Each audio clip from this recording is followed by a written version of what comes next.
കുറച്ച് ദിവസങ്ങൾക്ക് മുമ്പ് വൈറ്റമിൻ ഡി കഴിക്കേണ്ട വിധം എന്നൊരു വീഡിയോ ഞാൻ അപ്ലോഡ് ചെയ്തിരുന്നു. വളരെയധികം ആളുകൾ അത് കാണുകയും സപ്പോർട്ട് ചെയ്യുകയും ചെയ്തിരുന്നു. എല്ലാവർക്കും നന്ദി. ബഹുഭൂരിപക്ഷം ആളുകൾക്കും അറിയേണ്ട ഒരു കാര്യം അതിൻ്റെ നോർമൽ റേഞ്ച് ആയിരുന്നു. ഇന്നത്തെ ഈ വീഡിയോയിൽ വൈറ്റമിൻ ഡിയുടെ നോർമൽ റേഞ്ചിനെ കുറിച്ച് നമ്മൾ സംസാരിക്കും. പക്ഷേ അതിന് ആദ്യം ഒരു കാര്യം അറിഞ്ഞിരിക്കണം. ലാബുകൾ ഇതിനെ കാൽക്കുലേറ്റ് ചെയ്യുമ്പോൾ 2 യൂണിറ്റിലാണ് ഇതിനെ കാൽക്കുലേറ്റ് ചെയ്യുന്നത്. ഒരു 90% ലാബുകളും നാനോഗ്രാം പെർ മില്ലി എന്ന യൂണിറ്റിലാണ് വൈറ്റമിൻ ഡി കാൽക്കുലേറ്റ് ചെയ്യുന്നത്. ഒരു 10% ലാബുകൾ നാനോ മോൾ പെർ ലിറ്റർ എന്ന യൂണിറ്റിലാണ് വൈറ്റമിൻ ഡി കാൽക്കുലേറ്റ് ചെയ്യുന്നത്. നാനോഗ്രാം പെർ മില്ലി എന്ന യൂണിറ്റിലാണ് നിങ്ങളുടെ റിപ്പോർട്ട് എങ്കിൽ 40നും 60ൻ്റെയും ഇടയിൽ വരുന്നതാണ് നോർമൽ റേഞ്ച്. 40ൽ താഴെയാണ് എന്നുണ്ടെങ്കിൽ അത് കുറവാണ്. 10ലും താഴെയാണെങ്കിൽ വളരെ വളരെ കുറവാണ്. 60ന് മുകളിലാണെങ്കിൽ കൂടുതലാണ് എന്നൊന്നുമില്ല. 100 വരെ വരാം, ഒരു കുഴപ്പവുമില്ല.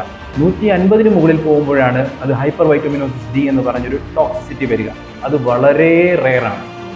അടുത്തത് നാനോ മോൾ പെർ ലിറ്ററിലാണ് എന്നുണ്ടെങ്കിൽ 100ഉം 150ൻ്റെയും ഇടയിൽ വരുന്നതാണ് നോർമൽ എന്ന് പറയുന്നത്. നിങ്ങൾക്ക് കിട്ടിയ റിപ്പോർട്ട് നാനോ മോൾ പെർ ലിറ്ററിലാണ് എന്നുണ്ടെങ്കിൽ നിങ്ങൾ ആ റിപ്പോർട്ടിനെ 2.5 കൊണ്ട് ഡിവൈഡ് ചെയ്യാമെന്നുണ്ടെങ്കിൽ ബാക്കി എല്ലാവർക്കും കിട്ടുന്ന അതേ യൂണിറ്റിലേക്ക് നിങ്ങൾക്ക് കൺവേർട്ട് ചെയ്യാൻ സാധിക്കും.